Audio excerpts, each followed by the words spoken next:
David Blaxhall with you, taking you through till midnight on this Halloween 2004. We're coming to you live from Gaslight Alley in Nelson. We're investigating the legend of the Phantom Windbreaker of Old Nelson Town. If you're just joining us, just to very, very quickly recap on the story. Of course, it starts in 1882 with Shazad Dickens, a very forward-thinking young man who started Nelson's very first curry house. But of course, in those days, most people were eating tripe and onions, hot pot and black pudding. Not many people wanted the curries. Consequently, Shazad Dickens tended to eat most of the curries himself at the end of each evening, but with dire consequences, because just 3 months later, he exploded. The whole of the building, the curry hut, the very first one in Nelson, was totally destroyed, and Shazad Dickens was no more. But since then, there have been the phantom trumping sounds and the obnoxious stenches in Gaslight Alley. What are we going to experience tonight?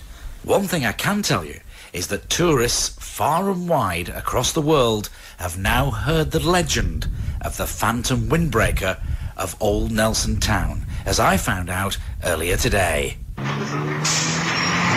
Now, cotton was king here in this part of East Lancashire until the demise. During the weekdays, Jed and Michelle Barker run Viking carpets in Burnley. But at the weekends, they wear very different hats as they operate East Lancashire's latest tourist attraction, the open-top bus tours of Nelson. It's all a far cry from laying the shag piles and Axminsters. Now, very shortly, ladies and gentlemen, boys and girls, we'll be passing the exciting new Pendle Rise Shopping Centre extension.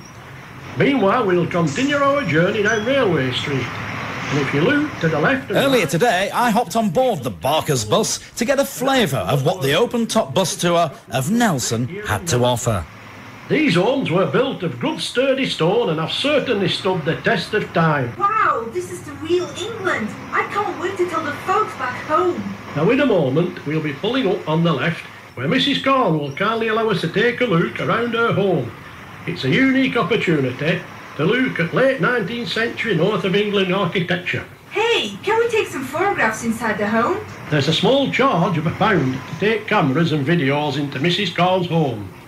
It's a small price to pay, I'm sure you'll agree. Well, we've been running the open-top bus tours in Nelson for some time now, and I have to say they are immensely popular.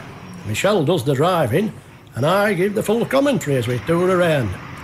We've had people from all over the world travelling with us. The US, Australia and even Japan. We even had one lady who moved from Nelson to Trodden 20 years ago. She made her first visit back here just the other week. More recently, we started running a new tour, Nelson by Night. We start at 7:30 and spend an hour looking at the sights around Nelson by dark. Now, one of the opportunities we give passengers is to disembark and spend a few minutes in Gaslight Alley. Only a few days ago, we had a quiet night with just 2 American ladies on board. As usual, we stopped at the end of Gaslight Alley and allowed the 2 passengers to spend a few minutes looking round. Of course, we tell them the legend of the Phantom Windbreaker. Well, they must have only been down there a minute when they both rushed back to the bus in terror. They both said they'd heard some distant trumping sounds, and the whole alley was filled with an atrocious stench. Needless to say, we moved on very quickly to our next attraction, the Chaffer Sidings Flashing Railway Barrier.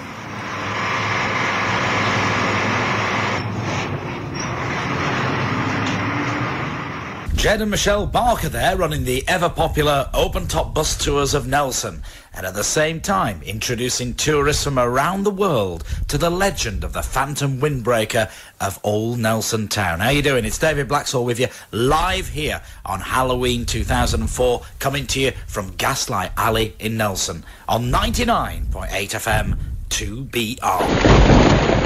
99.8 FM 2BR, 24 hours a day, all across Birmingham, Burn and Pendle. It's David Blaxhall with you through till midnight tonight on Halloween 2004. We're coming to you live from Nelson, from Gaslight Alley, and tonight, Halloween, we're investigating the legend of the Phantom Windbreaker of Old Nelson Town. Now, I'm joined by Professor Heinrich von Lichtenstein, and he's got a doctorate in census technology. Professor, good of you to join us tonight here in Gaslight Alley, and you are a little bit sceptical about the whole thing, aren't you? Yes, I am very skeptical indeed. I've heard these noises and heard people talking about them, but I'm very, very skeptical indeed. Now listen to this remote-controlled trumping machine, which is very popular with kids.